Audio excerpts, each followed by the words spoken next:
கடலூர் விஷயத்துல 47 பேருக்கு அரசாங்க வேலை கொடுக்கலான்னு இருக்காங்க. அதை பத்தி என்ன நினைக்கிறீங்க? அதெல்லாம் தவறானது. என்ன காரணம்னா? அது தப்புங்க. படிச்சு எத்தனை இளைஞர்கள் பொண்ணுங்க எல்லாம் இருக்காங்க. அரசாங்க வேலைக்கு இவர் போய் கூட்டணி ஆளை கொண்டு போட்டு இவருக்கு வேலை கொடுக்கணும் தப்பு இல்லை. அது வந்து சட்டத்துக்கு விரோதமானது. எவ்வளோ பிள்ளைங்க இருக்காங்க படிச்சுட்டு வேலை இல்லாமல், கவர்மெண்ட் வேலை இல்லாமல் எவ்வளோ பொண்ணுங்க இருக்காங்க, அவங்களுக்கு தான் கொடுக்கணும்.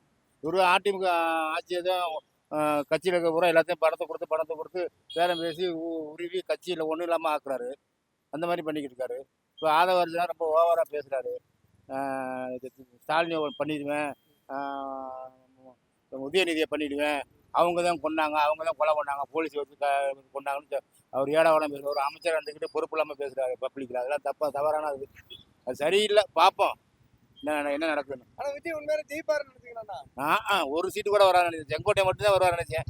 ஆனால் இது எல்லாமே தாத்தா சொன்னாங்க, பேரன் சொன்னாங்க, பேத்தி சொன்னாங்கன்னு சொல்லி எல்லாம் ஒட்டு மொத்தம் எல்லாம் குத்துன்னு குத்தி விட்டாங்க. குத்தி விட்டு முதுகில் இப்பயும் குத்தி விட்டாங்க. காங்கிரஸ்காரன் குத்தி விட்டு அங்கே போயிட்டான். முதுகில் குத்தி விட்டு அப்படியே ஒவ்வொன்றா போயிட்டாங்க. ஆட்சி அதிகாரத்தில் இருக்கணும், சுகபாகமாக இருக்கணும்னாடி எல்லாம் இடது கம்யூனிஸ்ட் வடது கம்யூனிஸ்ட் தோல் திருமாவளவன் எல்லாமே போகிறாங்க. ஏடிஎம்க்கும் எல்லாம் போகுது. அது ஆட்சி இருக்கணும், அதிகாரம் இருக்கணும், செல்வாக்கு இருக்கணும், அதுக்காக போய்கிட்டே இருக்காங்க எல்லாருமே. அவ்வளோதான். அவன் என்ன பண்ற, மக்கள் சினிமா மோகம் தான். அவன் சொன்னார்ல கவர்ச்சின்னு, அந்த கவர்ச்சி தான். கவர்ச்சி, வேற ஒன்றும் இல்லை. அதான் வேற என்ன பார்ப்போம், என்ன தான் பார்ப்போம். நன்றி.